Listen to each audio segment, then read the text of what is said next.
Hi students, analysis of financial statement എന്താണെന്നും അതായത് financial statement analyse ചെയ്യാൻ വേണ്ടി ഡാറ്റ എങ്ങനെ റീഓർഗനൈസ് ചെയ്യും എന്നുള്ളതാണ് ഞാനിവിടെ പറയുന്നത്. അപ്പോൾ ഫിനാൻഷ്യൽ സ്റ്റേറ്റ്മെൻറ്റ് എന്താണെന്ന് പറഞ്ഞാൽ trading and profit and loss account and balance sheet. അതിൻ്റെ അനാലിസിസ് എന്താണെന്ന് പറഞ്ഞാൽ it is a process of analysing the information contained in the financial statement to judge profitability and financial soundness of the firm. അതായത് ഒരു സ്ഥാപനത്തിൻ്റെ financial soundness അല്ലെങ്കിൽ profitability മനസ്സിലാക്കാൻ വേണ്ടിയിട്ട് financial സ്റ്റേറ്റ്മെൻറ്റിലുള്ള data analyse ചെയ്യുമ്പം അതിനെയാണ് ഫിനാൻഷ്യൽ സ്റ്റേറ്റ്മെൻറ്റ് അനാലിസിസ് എന്ന് പറയുന്നത്. ഇത് ആർക്കൊക്കെയാണ് ഇത് യൂസ്ഫുൾ ആയിട്ട് വരുന്നതെന്ന് പറഞ്ഞാൽ ക്രെഡിറ്റേഴ്സ്, അതുപോലെ share holders, management, employees, government, ഇവർക്കൊക്കെ ഇതിനെക്കൊണ്ട് ഇത് ഫിനാൻഷ്യൽ സ്റ്റേറ്റ്മെൻറ്റ് അനാലിസിസ് യൂസ്ഫുൾ ആയിട്ട് വരും. അപ്പം അതെന്തിനാണ് അനലൈസ് ചെയ്യുന്നതെന്ന് പറഞ്ഞാൽ വെറും ഫിനാൻഷ്യൽ സ്റ്റേറ്റ്മെൻറ്റ് നോക്കിയിട്ട് ഒരു സ്ഥാപനത്തിൻ്റെ പ്രോഫിറ്റബിലിറ്റി അല്ലെങ്കിൽ സൗണ്ട്നെസ് എല്ലാവർക്കും മനസ്സിലായിരിക്കണം എന്നില്ല. ഇൻട്രസ്റ്റഡ് പാർട്ടീസിന് മനസ്സിലായിരിക്കണം എന്നില്ല. അത് ചെയ്യുന്നവർക്ക് മാത്രമേ ഇത് പെട്ടെന്ന് മനസ്സിലാക്കാൻ പറ്റുള്ളൂ, ഔട്ട്സൈഡേഴ്സിന് അത് മനസ്സിലാക്കാൻ പറ്റില്ല.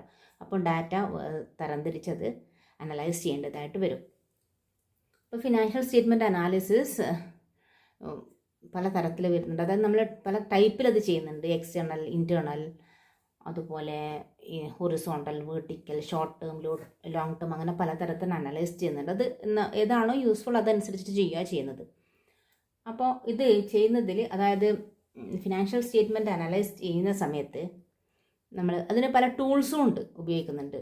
അതായത് കമ്പാരറ്റീവ്, അതായത് ഫിനാൻഷ്യൽ സ്റ്റേറ്റ്മെൻറ്റ് അനലൈസ് ചെയ്യാൻ ആവശ്യമായ tools comparative statement, common size statement, trend analysis, ratio analysis, cash flow statement, fund flow statement, ഇങ്ങനെ പലതരത്തിലുള്ള ടൂൾസും ഫിനാൻഷ്യൽ അനാലിസിസിന് യൂസ് ചെയ്യുന്നുണ്ട്.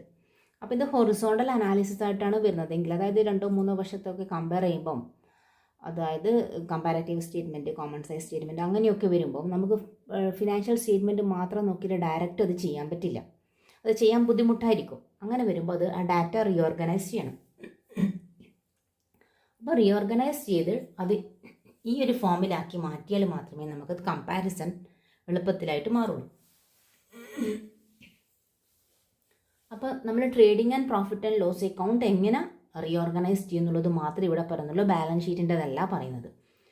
അപ്പം trading and profit and loss അക്കൗണ്ടിലുള്ള ഐറ്റംസ് തന്നാൽ നമ്മളതെങ്ങനെയാണ് റീഓർഗനൈസ് ചെയ്യാന്ന് പറഞ്ഞാൽ, ഫസ്റ്റ് നമ്മൾ ട്രേഡിംഗ് അക്കൗണ്ടിലുള്ള ഐറ്റംസ് ആയിട്ട് കണ്ടത്. അപ്പോൾ അതിൻ്റെ സ്റ്റേറ്റ്മെൻറ്റിൻ്റെ പേര് operating statement for the year ending. ഏത് വർഷത്താണോ ചെയ്യുന്നത് അത് ചെയ്യാം. ട്രേഡിംഗ് അക്കൗണ്ടിൻ്റെ ക്രെഡിറ്റ് സൈഡ് വെച്ച് സ്റ്റാർട്ട് ചെയ്യുക. ഗ്രോസ് സെയിൽസ് തന്നിട്ടുണ്ടായിരിക്കും.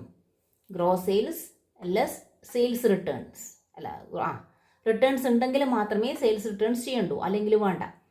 ഗ്രോസ് സെയിൽസിന് സെയിൽസ് റിട്ടേൺസ് ലെസ് ചെയ്താൽ നെറ്റ് സെയിൽസ് കിട്ടും. അത് ട്രേഡിംഗ് അക്കൗണ്ടിൻ്റെ ക്രെഡിറ്റ് സൈഡിൽ വരുന്ന ഐറ്റമാണ്.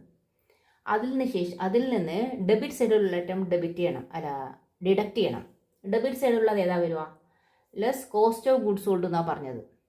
അതായത് ക്രെഡിറ്റ് സൈഡിലുള്ള സെയിൽസ് എവിടെ ഇടുക, less cost of goods sold എന്ന് പറഞ്ഞിട്ട്. കോസ്റ്റ് ഓഫ് ഗുഡ്സ് സോൾഡ് എങ്ങനെയാണ് കണ്ടുപിടിക്കുക? ഓപ്പണിംഗ് സ്റ്റോക്ക്, ഇത് ഡെബിറ്റ് സൈഡിലുള്ളതാണ് ട്രേഡിംഗ് അക്കൗണ്ടിൻ്റെ. Opening stock, add purchases, add direct expenses. Direct expense എന്ന് പറഞ്ഞാൽ വരുന്നത്, എക്സാമ്പിൾ പറയുകയാണെങ്കിൽ വേജസ്, കാരേജ് ഇൻവേർട്സ്, അതൊക്കെ ഫ്യൂവൽ, അതൊക്കെ ഡയറക്റ്റ് എക്സ്പെൻസ് ആണ്. അപ്പോൾ അത് കുറേ ഐറ്റംസ് ഉണ്ടെങ്കിൽ സെപ്പറേറ്റ് ആയിട്ട് ഇവിടെ കാണിച്ചു കൊടുക്കണം. വേജസ്, കാരേജ് ഇൻവേർട്ട്, അതിങ്ങനെ ഇട്ട് കൊടുക്കണം.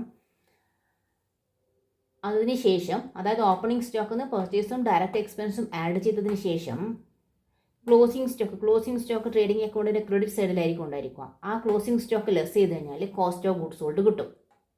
അപ്പോൾ സെയിൽസിൽ നിന്ന് cost of goods sold less ചെയ്യാം. അപ്പോൾ നമുക്ക് ഗ്രോസ് പ്രോഫിറ്റ് കിട്ടും. ഓക്കെ, അപ്പോൾ ട്രേഡിംഗ് അക്കൗണ്ട് പാർട്ട് കഴിഞ്ഞു. ഇനി പ്രോഫിറ്റ് ആൻഡ് ലോസ് അക്കൗണ്ടാണ് നോക്കേണ്ടത്. അപ്പോൾ ഈ ഗ്രോസ് പ്രോഫിറ്റ് ഇവിടെ ഉണ്ട്. അതിൽ നിന്ന് ഓപ്പറേറ്റിംഗ് എക്സ്പെൻസ് ലെസ് ചെയ്യാം. Less operating expenses. Operating expense ആയിട്ട് വരുന്നത് ഇതൊക്കെയാണ് administrative expenses, selling and distribution expense, അതൊക്കെ ഓപ്പറേറ്റിംഗ് എക്സ്പെൻസ് ആണ്. അതായത് റെൻറ്റ്, സാലറി, ക്യാരേജ് ഔട്ട്വേർഡ്, അങ്ങനെയുള്ള കാര്യങ്ങളൊക്കെ, അഡ്വർടൈസ്മെൻറ്റ് എക്സ്പെൻസസ്, അങ്ങനെയുള്ള കാര്യങ്ങളൊക്കെ ഓപ്പറേറ്റിംഗ് എക്സ്പെൻസ് ആയിട്ടാണ് വരും. അത് കുറേ ഐറ്റംസ് ഉണ്ടെങ്കിൽ സെപ്പറേറ്റ് ആയിട്ട് കാണിക്കണം. എന്നിട്ട് ആഡ് ചെയ്തിട്ട് ഇവിടെ ഇട്ട് കൊടുക്കുകയാണ് വേണ്ടത്. എന്നിട്ട് അതായത് ഈ ഗ്രോസ് പ്രോഫിറ്റിൽ നിന്ന് ഈ ഓപ്പറേറ്റിംഗ് എക്സ്പെൻസിൻ്റെ ടോട്ടൽ മൈനസ് ചെയ്യുക, ഡിഡക്റ്റ് ചെയ്യുക. അപ്പോൾ ഓപ്പറേറ്റിംഗ് നെറ്റ് പ്രോഫിറ്റ് കിട്ടും. Operating net profit. ഈ ഓപ്പറേറ്റിംഗ് നെറ്റ് പ്രോഫിറ്റിനോടുകൂടി നോൺ ഓപ്പറേറ്റിംഗ് ഇൻകം ആഡ് ചെയ്യാം. Add non operating income. ഈ നോൺ ഓപ്പറേറ്റിംഗ് ഇൻകം എവിടെയാണ് ഉണ്ടാവുക എന്ന് പറഞ്ഞാൽ പ്രോഫിറ്റ് ആൻഡ് ലോസ് അക്കൗണ്ടിൻ്റെ ക്രെഡിറ്റ് സൈഡിലാണ് നോൺ ഓപ്പറേറ്റിംഗ് ഇൻകം ഉണ്ടായിരിക്കുക. അതുണ്ടെങ്കിൽ മാത്രമേ ആഡ് ചെയ്യണ്ടൂ, ഇല്ലെങ്കിൽ വേണ്ട. അതുണ്ടെങ്കിൽ അത് ആഡ് ചെയ്യാം. അതിൽ നിന്ന് less non operating expenses, profit and loss അക്കൗണ്ടിൻ്റെ ഡെബിറ്റ് സൈഡിലുള്ള നോൺ ഓപ്പറേറ്റിംഗ് എക്സ്പെൻസസ്.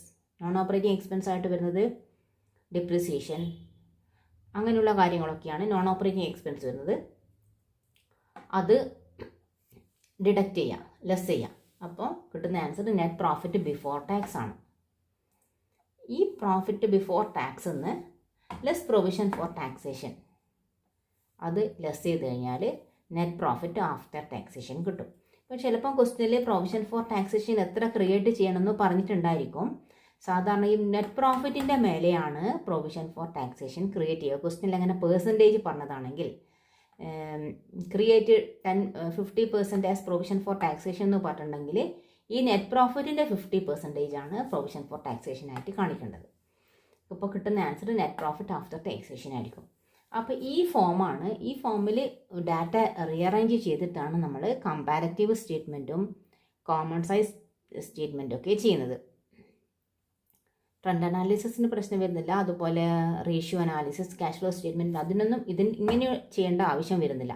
പക്ഷേ comparative statement common size statement ചെയ്യുമ്പോൾ ഇൻകം സ്റ്റേറ്റ്മെൻ്റ് ആണ് ചെയ്യുന്നതെങ്കിൽ, ഇൻകം സ്റ്റേറ്റ്മെൻറ്റ് എന്ന് പറഞ്ഞാൽ trading and profit and loss account വെച്ചിട്ട് ചെയ്യുന്നതാണെങ്കിൽ ഇതേ ഫോം തന്നെ ഫോളോ ചെയ്യണം. അതേസമയം ബാലൻസ് ഷീറ്റ് വെച്ച് ചെയ്യുന്നതാണെങ്കിൽ ബാലൻസ് ഷീറ്റിലുള്ള ഐറ്റംസ് ഒന്നും ഇതിലെടുത്തിട്ടില്ല. ഇതിൽ വെറും trading and profit and loss account മാത്രമേ എടുത്തിട്ടുള്ളൂ. അപ്പോൾ ഈ ഫോമിൽ ഇത് ഇങ്ങനെ ഡാറ്റ റീഅറേഞ്ച് ചെയ്തിട്ടാണ് അനലൈസ് ചെയ്യേണ്ടത്. അനലൈസ് ചെയ്തതിന് ശേഷം നമ്മൾ ഇൻ്റർപ്രിറ്റേഷനും കാണിക്കണം. അതായത് നമ്മൾ ഇതുപോലെ ഡാറ്റ അനലൈസ്, അതായത് ഒരു വർഷത്തത് മാത്രം ആയിരിക്കില്ല ചിലപ്പം ചെയ്യാനുണ്ടാവുക, 2-3 വർഷത്തിലൊക്കെ കമ്പയർ ചെയ്യാനുണ്ടായിരിക്കും. അപ്പോൾ അങ്ങനെ വരുമ്പോൾ കമ്പയർ ചെയ്തിട്ട് നമ്മുടെ കൺക്ലൂഷൻ എന്താണ്, അല്ലെങ്കിൽ നമ്മളെ ഇൻ്റർപ്രിറ്റേഷൻ എന്താണ്, നമ്മളെ കമൻറ്റ് എന്താണെന്ന് താഴെ കാണിക്കുകയും വേണം. ഓക്കെ, അപ്പോൾ അതാണ് റീഓർഗനൈസേഷൻ അല്ലെങ്കിൽ rearrangement of data in financial statement വന്നത്. പ്രോഫിറ്റ് ആൻഡ് ലോസ് അക്കൗണ്ടിലുള്ള ഡാറ്റ മാത്രമേ ഇത് വരുന്നുള്ളൂ. ഓക്കെ, മനസ്സിലായിട്ടുണ്ടാവുമെന്ന് വിചാരിക്കുന്നു. വീഡിയോ ഇഷ്ടമായിട്ടുണ്ടെങ്കിൽ ലൈക്ക് ചെയ്യാനും ഷെയർ ചെയ്യാനും സബ്സ്ക്രൈബ് ചെയ്യാനും മറക്കില്ലേ. ഓക്കെ.